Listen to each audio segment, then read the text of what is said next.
Locuri de genul nu găsești la noi. Și cu această priveliște minunată. Toată lumea face poză de acolo, la Matterhorn. Hai și noi. Wow! Vino încoace. Wow. Ce frumusețe!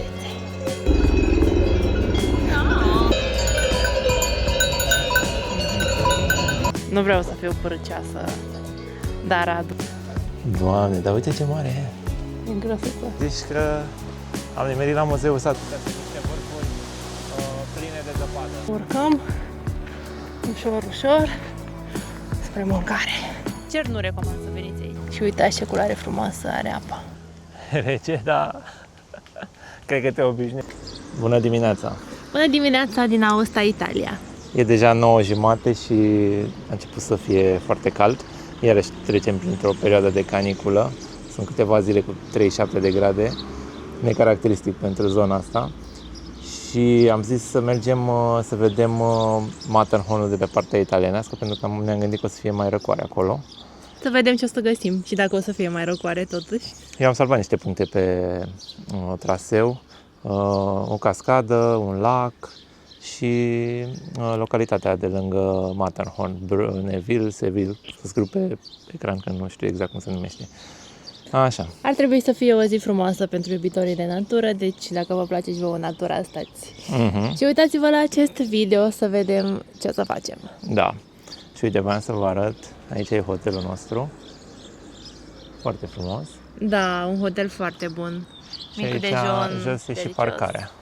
O parcare gratuită. Și vreau să vă arăt și mașina pe care am închiriat-o de la Sixt. O limuzină, practic. Cam necaracteristică pentru drumurile astea. Și prin toate parcările prin care am mers, cam ieșeam în evidență. Nu pot să zic că sunt foarte încântat. Mi s-a părut cam inconfortabilă la drum. Ieri am mers mult. Am mers până în Franța și înapoi și uite, stau așa cu volanul, nu știu. Țin să stau așa. Nu prea mi-a plăcut.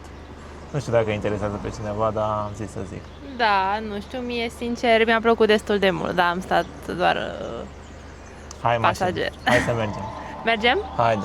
N-am spus cât am dat pe mașina asta de la Sixt. Cred că am zis ieri, nu? Pentru cei care n-au văzut vlogul nostru din Chamonix, vă invităm să îl vedeți, pentru că e foarte interesant și acolo am spus că am dat 300 de euro pentru 3 zile pe această mașină de la Sixt. Deci ne vedem de pe drum. Și aceasta este cazarea noastră din Valea Ostei. Hotelul se numește Monemil. Haideți să vedeți cum arată camera. Am avut aici și o parte de dressing, un... așa ce era? Dulapul cu pătura. Nevermind. Așa, patul foarte confortabil, 2 noptiere, astea, luminile de la pat foarte bune pentru citit și apreciem asta mereu la o cazare. Camera se numește Păstrăvul. Da. Toate camerele aveau câte un...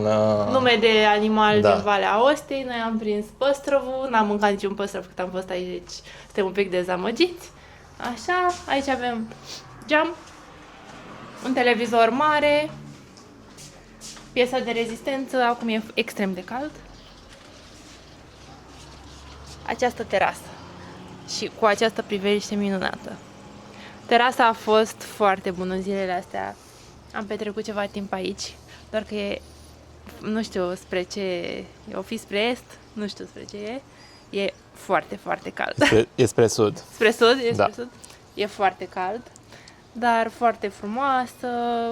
Ne-am simțit foarte bine. Ce să vă arătăm și baia.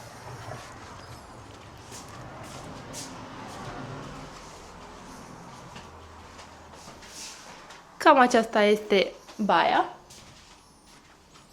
Nou, foarte curat. A venit în fiecare zi, ne-am făcut curățenie. Ne-a plăcut super mult la acest hotel. Micul dejun, într-adevăr, se repetă în fiecare zi, dar noi stând doar 3 dimineți a fost foarte bine, produsele foarte bune. Ne-a plăcut tot aici, recomandăm să vă cazați aici dacă veniți în Valea Da, Ostei. și eu recomand, a fost super.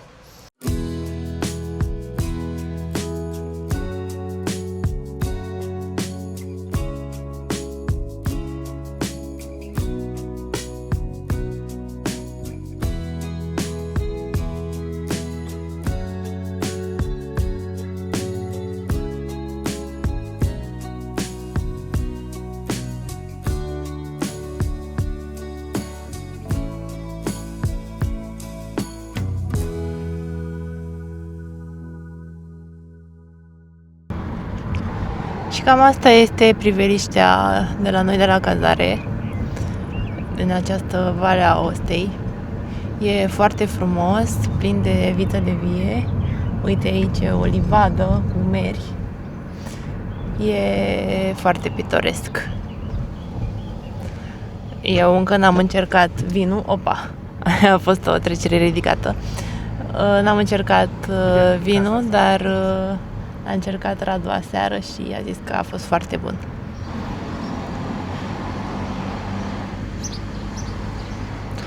Căsuțe foarte frumoase, foarte cochete. Uitați ce frumos!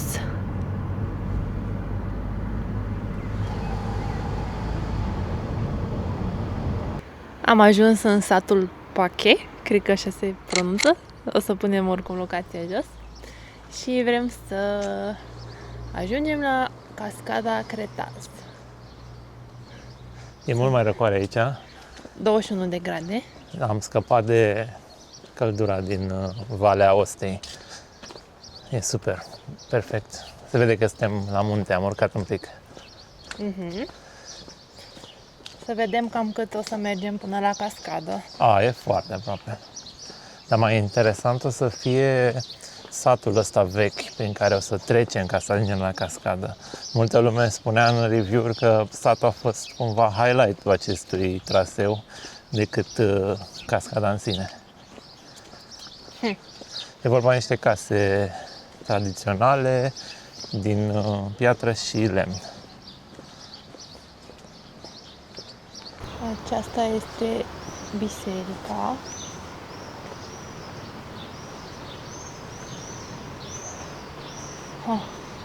Și astea sunt căsuțele.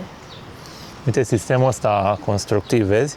Avea punea un lemn, o bucată, o buturugă și apoi o piatră rotundă ca să țină... Foarte interesant că doar lemnul ăla ține Da. dita mai căsuța. Și o pisică aici, uite, da. Ia stai să filmezi. Uite și o șopârlă, da. E plin de șopurile. Se vede? Da. Și cred că pe aici trebuie să o luăm. Ba, nu se poate. Să vezi că e blocat, sau? Poate E pe foarte acolo, pe interesantă jos? casa asta.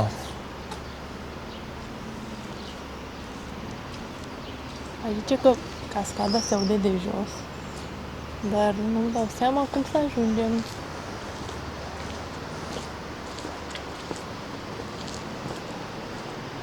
Wow.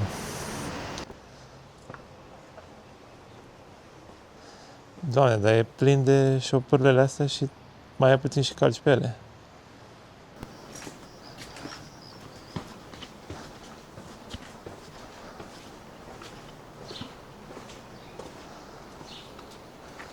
Uite, sistemul ăsta de îmbinare. Avem și noi așa. Mai vezi pe la Muzeul Satului și pe la munte, pe la altitudini mai mari. Ce faci, mă?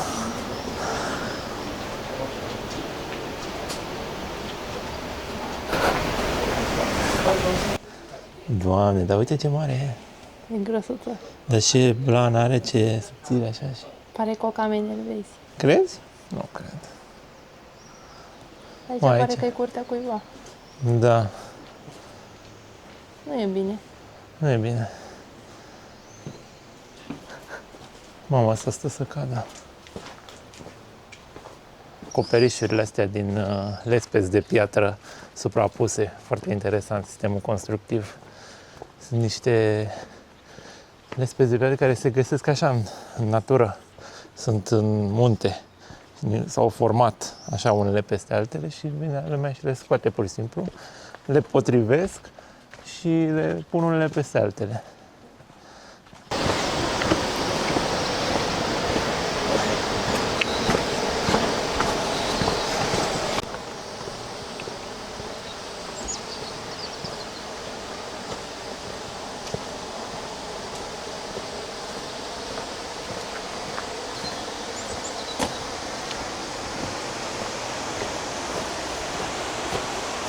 uite câte frăguțe.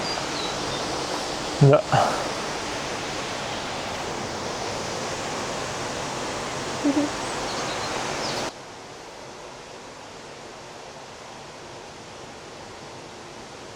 Se aude cascada, pare că suntem foarte aproape de ea. Da, aici, uite, zici că am nimerit la Muzeul Satului și uite, astea sunt pietrele pentru acoperiș de care ziceam. Le-au Da. stocat aici și au rămas muzeu. Pe aici, dreapta.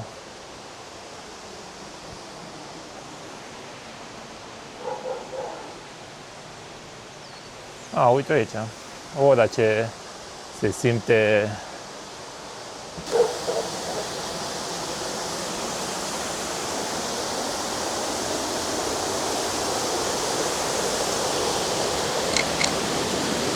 Și aceasta este cascada. Se seamănă un pic cu cea de ieri, nu? Prima, nu? Da. Da, da, da. Da, e mai limpede aici.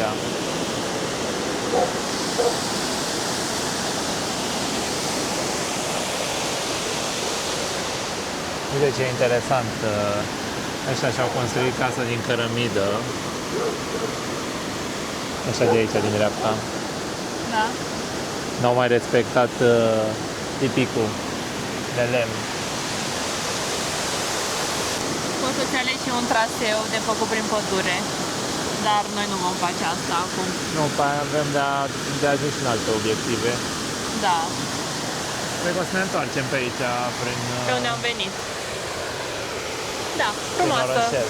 E frumos și se simte foarte multă răcoare vine din apă. Presupun că e apă dintr-un ghețar care se topește din versurile mai tare, trebuie să vorbesc mai tare, Așa cred.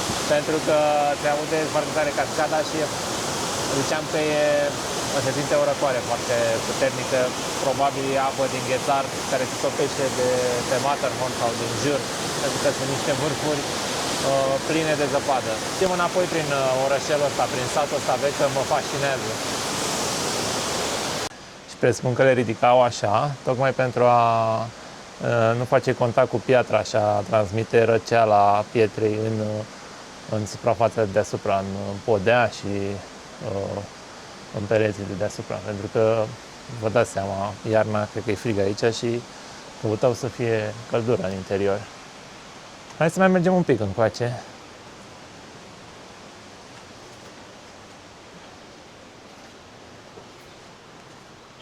Sunt și unele renovate, unele lăsate în paragină.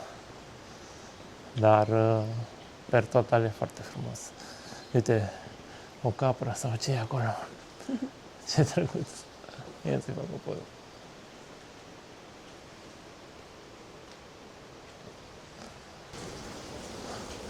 Casele sunt foarte apropiate. De exemplu, aici au lăsat un spațiu mic cât să treacă. Și pe lângă cele din lemn, avem și case din piatră, efectiv cu bolovani lipiți,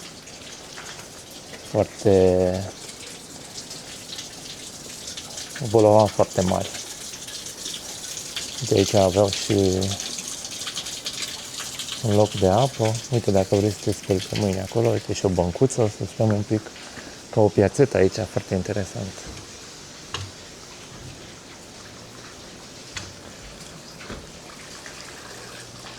Locuri de genul nu găsești la noi.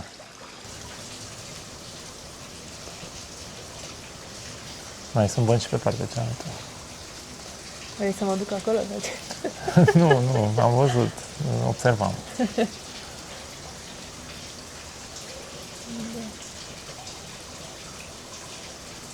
Foarte compact așa, nu înțeleg de ce s-au grupat toți aici.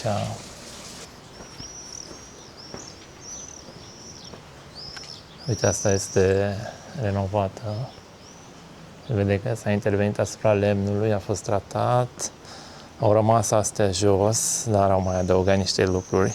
Dar este foarte mic, adică, nu știu, poate se duce în jos și... Păi da, uite aici văd că au pus niște ferestre, dar au rămas astea. Și pietrele astea, și tot sistemul constructiv a rămas. Dar sunt foarte apropiate. Tu spui că din cauza sursei de apă care era doar aici, evident era și cascada. Poate nu puteau să construiască din vari motive în altă parte. Poate pe vremea erau și multe animale și animale sălbatice voiau să se Da. grupeze. Uite ce interesantă balustrada. Da, foarte frumos. Uite, pe aici am venit noi.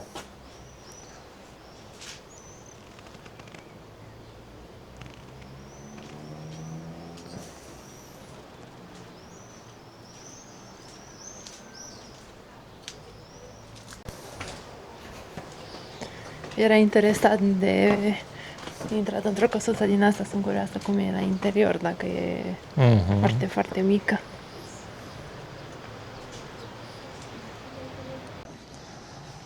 Un obiectiv care merită vizitat.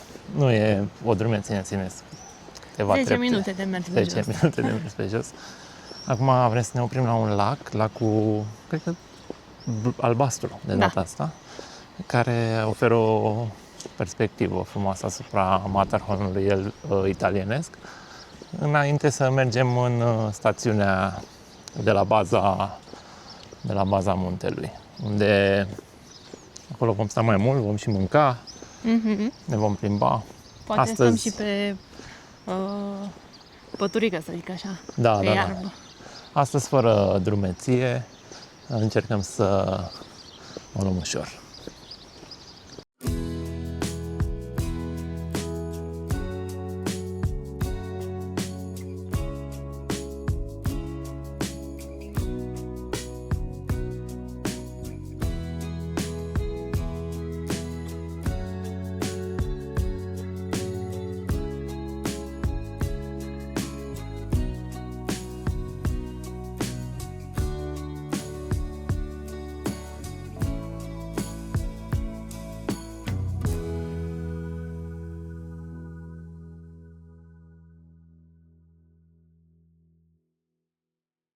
Am ajuns la lacul Bleu. Era să cad. Era să cazi? Ai noroc că aveam camera un pic mai sus și nu te-am văzut. Trebuia să-mi iau Adidas și oare? No, Eu sunt în papuci. e micuț lacul, așa mi se pare. A? Parcă e mic lacul. Oh, dar uite câtă lume e. Acolo, toată lumea face poză de acolo, la Matterhorn. Hai și noi. Uite, filmează ce interesant, se scurge apa pe sub, printre rosturile astea de la piatră. Foarte frumos.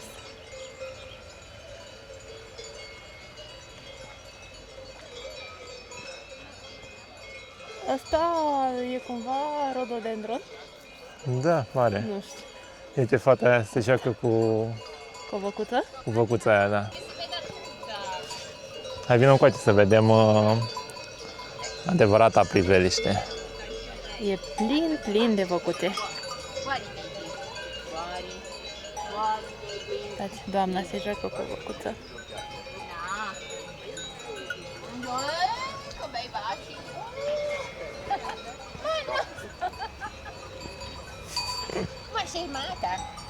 Asta o fi electric? Cred că da. A? Cred că e pus pentru... Si mangiano le magliette. Mamma mia, che beccata. Buoni i miei denti. No.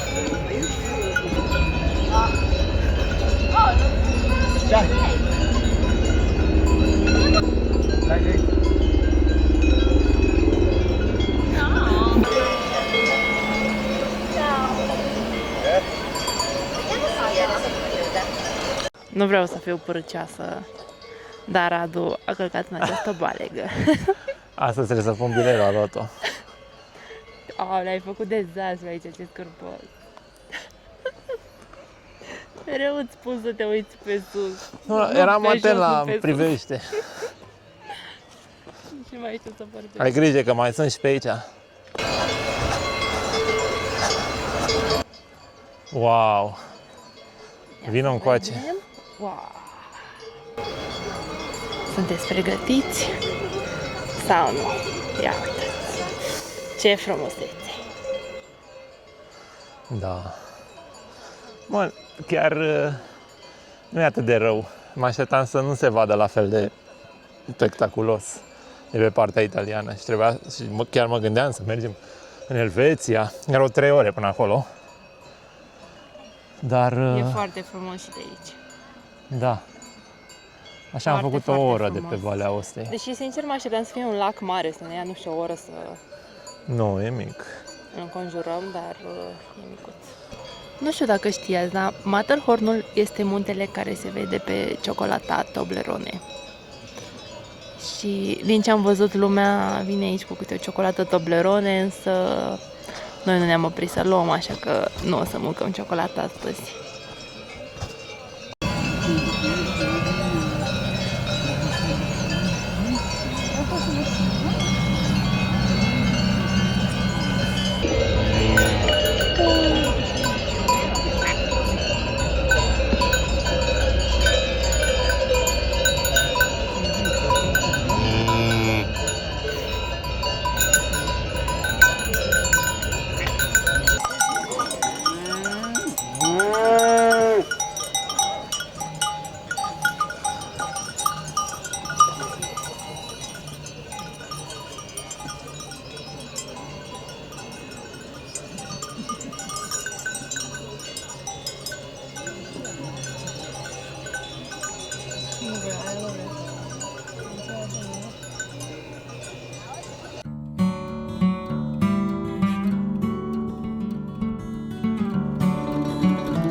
Ci ha maschiato.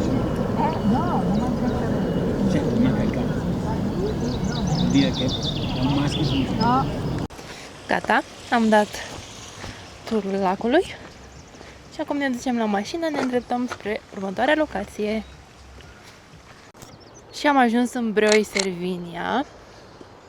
E, uite, așa se spune, nu cum spuneam eu. Bără de la... Da, nu știu dacă și eu zic bine, dar e o parcare mare publică, fără plată, Da. chiar super. la intrarea în oraș, și am lăsat și noi aici mașina, e destul de plin, sincer. E o mică stațiune, sincer, Da. să ne deschid. Pare că e un fel de Pana Brașov sau ceva. Da. Dar gândiți-vă, deci peste munții ăștia este Elveția și este Zermatt. Zermatt, orașul acela unde nu ai voie cu mașina, sunt doar mașini electrice și poți să ajungi doar cu trenul din Taș, unde voiam să ajungem, dar o lăsăm pe altă dată, Elveția. Data viitoare, da. Și să știi că am văzut că poți să iei telecabina de aici și să treci în Elveția doar prin telecabine. Ah, interesant. Da. Dar costă. Costă, dar costă și să mergi cu mașina până acolo. Da. Dar Să nu așa plătești, mult, să știi. Uite, am judecat greșit Elveția, că am zis că ce scumpă e vinieta lor de 50 de euro. Păi 50 de euro dai într-un weekend în Italia, adică, și cred că am mai spus asta. Da, dacă mergi pe autostradă, așa Da. e. Ce culoare frumoasă. Are acest râu, Mult mai limpede. mult mai limpede decât ieri. Și nu cred că se văd, dar e plin de cascade. Foarte impresionante. Peste tot cascade. N-am văzut nicăieri atâtea. Haideți să vedem cum e orășelul ăsta. Deși cred că suntem la altitudine destul de mare aici. Îți zic cald. imediat. Suntem la 6540 de picioare, pentru că n-am știut să schimb ceasul. Înseamnă... la 2000 de metri. Suntem la cota 2000 chiar. 2000 de metri. Facem bronzul de munte astăzi. Da. Sau insolația de munte. Vedem ce ne alegem. Dar uite, 2000, cota 2000 asociază cu ce e la noi la cota 2000. Nu e nimic. Nu e nimic, da. Și aici e un oraș. Da, haideți să vedem cum este.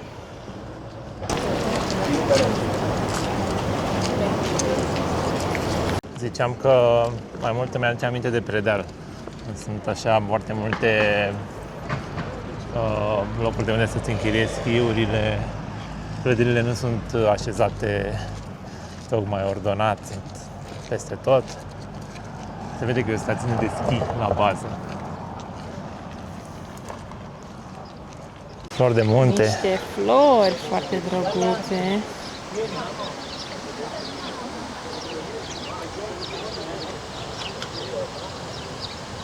Și un parculeț. Pare să fie centrul și e destul de aglomerat.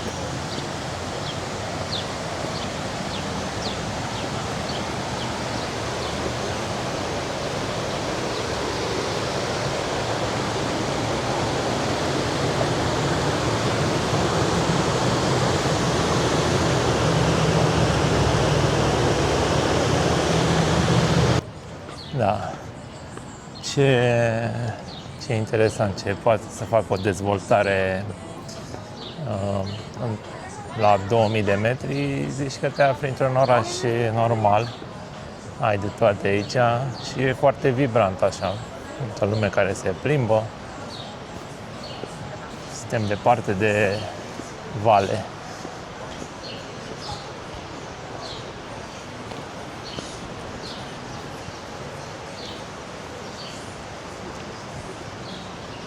Foarte multe magazine cu articole de munte, foarte multe școli de schi, articole de schi și biciclete, unde poți să închiriezi, presupun.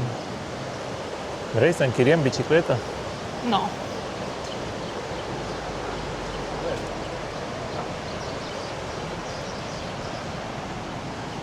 Multe hoteluri, multe restaurante. Cred că iarna e și mai interesant. Animat. Da, și mai... Imaginează-ți munții din jur acoperiți complet de Nu se zăpadă. organizează aici Snowfest?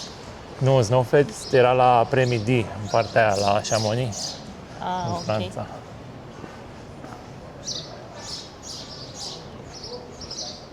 Ia să vedem imobiliare aici. De curiozitate.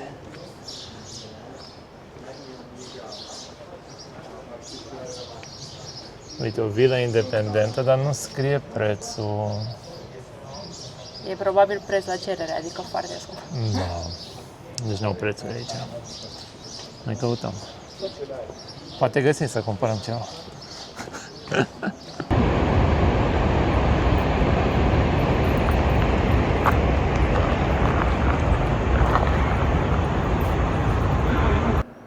Haideți că am găsit un restaurant, doar că trebuie să faci o drumeție de 15 minute până la el. Nu se vede pe cameră, dar e foarte abrupt, însă uitați-vă ce munți. Să urcăm ușor, ușor spre mâncare.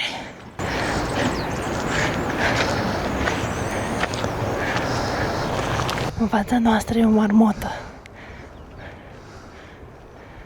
Uite încă una, în dreapta. Două. Unde e? Aha.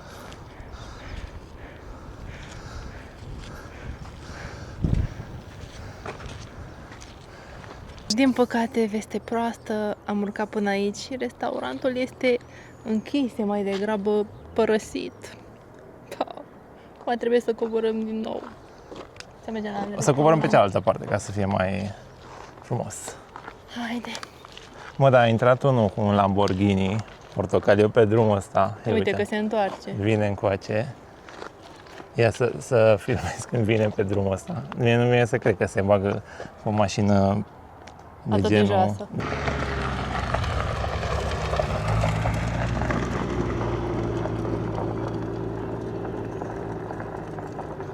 Numai în Italia, vezi, un Lamborghini. Ne-a ieșit cu mâncarea. Primul restaurant era închis. Al doilea la care am fost era tot închis, deși pe Google zicea că e deschis.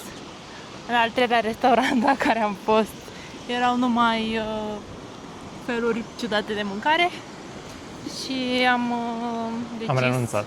Da. Am decis să luăm mașina, să mergem 13 minute, să ajungem foarte aproape de lac. Și cu ocazia asta lăsăm în urmă Matterhornul italienesc și o să ne revedem cu el din Elveția. Stați aproape, cine știe când o să mergem. Surpriză! Haideți că am venit la restaurantul ăsta, cred că de jumătate de oră și merge foarte greu, lumea e foarte relaxată. Mai vine chelnerul, se mai oprește, mai vorbește. Da, mai stă de vorbă cu cineva. Cert e că eu mi-am comandat bifteca, nu știu cum era, biftec, un șnițel de vită care a la Valdostana. Nu, zicea că e un șnițel de pui. Șnițel de pui? Da. Valdostana. Și mi-am dat seama că Valdostana e și la noi în România și de fapt vine de aici, din Valea Aostei. E un preparat specific zonei de aici. De-aia și spune Val d'Aosta, Valdostana, știi? Și, mă rog, așteptăm să ne vină mâncarea. Sperăm că vom mânca în următoarele 3 ore. Da, merge foarte bine. Nici măcar apa nu ne-a adus-o. Relaxare, ce să zic. Uite, cu priveliște în spate. E frumos locul. E frumos. Sperăm să fie și mâncarea bună. Da, notele erau bune. Hai să vedem. Mi-a venit mâncarea, mi-a venit mie Valdostana și Teo Dorada, dar nu a venit... uite. Le-au adus pe bucăți. Tot mai aduc chestii. Dar arată bine la tine. Arată bine, da. Hai, poftă bună, revenim cu concluziile. Haideți că am reușit să mâncăm într-un final. Am mâncat în 2 minute, cred. Nici n-am apucat să filmez, să fac poze. Eram fometat, adică a durat, cred că o oră Eu să am ne un aducă. aperal. Și eu am un espresso dublu. A fost bună mâncarea, dar nu știu, am așteptat atât de mult încât n-a fost chiar atât de bună încât să merite. Adică n-aș recomanda să veniți aici. Ne-ai mai apucat să te bucuri de gust. Exact, eram nervoasă și înfometată și nu... N-aș recomanda să veniți aici, deci. Iar ne-a venit super repede mâncarea și, sincer, asta e. Da. O să mergem, cred că iarăși la restaurantul ăla de seară. Mi-a plăcut. Cred că o să iau o pizza în seara asta. Îmi fac plinul cu pizza și paste și mâncare italiană. Că mâine e ultima zi. Așa că... Cred că ne terminăm băuturile și apoi mergem la un alt lac ca să vedem... Să stăm pe paje, știi? Să stăm pe paște, probabil, da. Gata, am plecat. Destul de scump. 70 de euro. Da, ne puseseră 76 de euro și când ne-am uitat pe bon am văzut că ne puseseră cartofii gratinați de 2 ori. Și sincer mi s-au părut așa cam nu foarte drăguți, adică i-am arătat bonul și mi-a zis că nu, că e doar unul, dar mă rog, încercau să ne facă la bani, cred. Destul de scump pentru ce am mâncat, sincer, adică nu mi s-a părut cine știe ce. Și aseară am plătit 60 de euro și am băut ca lumea amândoi și am și mâncat și desert și a fost și mai bun. Da, chiar am mâncat Fiecare câte un desert. Fiecare un desert. Da, deci sincer nu recomand să veniți aici. Deși Priveliștea e foarte frumoasă, dar nu știu. Am ajuns după 7 minute la Lago Maen. Nu știu dacă așa se citește, dar e cert că așa se scrie. Lumea pescuiește aici. Vrei să ne punem chiar aici, cum stau ei? pe... Asta? De iarbă sau acolo pe... Deci punem pe stăpân. nu știu. Un fel de nisip. Mă rog, e mult spus nisip.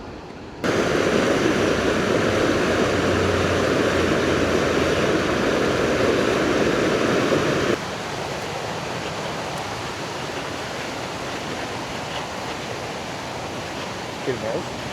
Da.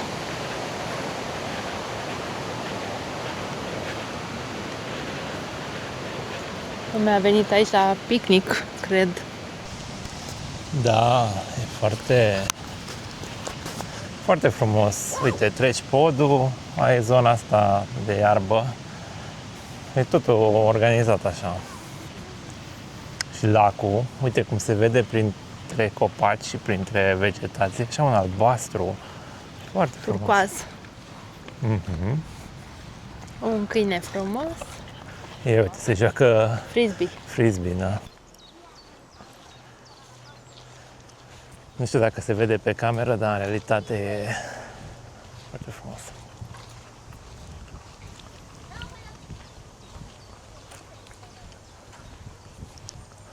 M-a dus să bag picioarele în apă.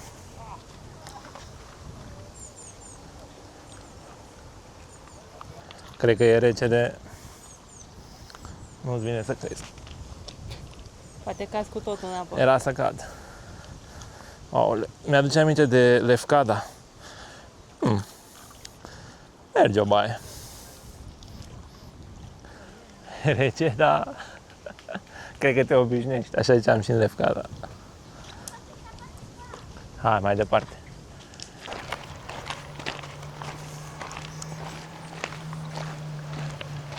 Încă puțin și ne retragem pe dreapta. La malul lacului.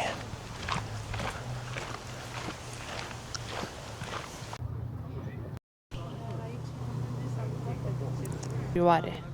Da, sunt foarte în spate acolo, uite, reușesc eu să filmez un pic. Sunt la umbră, sunt foarte multe.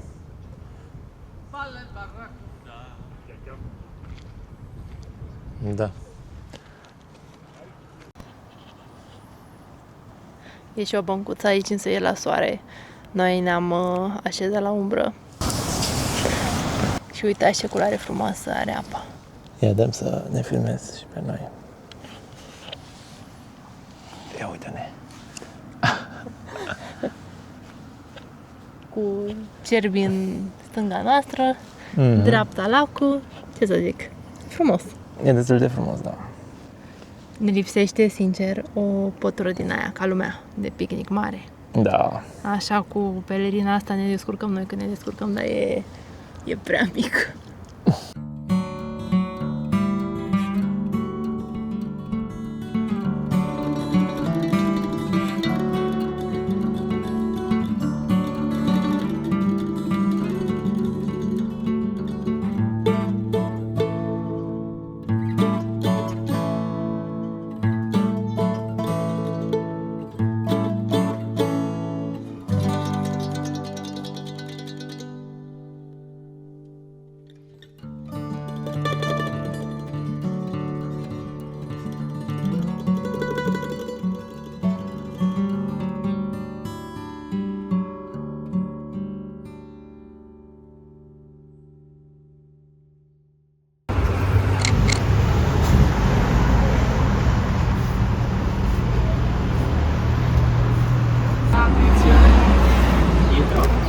Fai attenzione sulla... Inverno? Inverno, sì, tutta bagnata, poi non sappiamo più come fare per asciugarla. cosa c'è? Cosa vuoi? Vuoi farmi una carezza? Vuoi carezzarla? Farmi una carezza? Haideți că am găsit cadrul perfect de aici, de pe balconul nostru. Între timp am ajuns la cazare, ne-am odihnit un pic și ne pregătim să ieșim la un restaurant de aici, să mâncăm ceva ușor de seară. Cam asta a fost vlogul de astăzi, o zi în Valea Ostei. Spuneți-ne în comentarii dacă v-a plăcut, dacă v-am convins să veniți și voi. N-am văzut foarte mult din Valea Ostei, dar doar așa cât a încăput într-o zi. A fost foarte frumos oricum tot ce am văzut și cu siguranță vom reveni. Dacă vă place ce facem, susțineți-ne cu un un subscribe pentru că e gratuit și Și un like. La acest și un video. like, dar subscribe, cred că ne ajută super mult. Ok, Vă mulțumim și ne revedem cu următorul vlog. Pa, pa! pa, pa!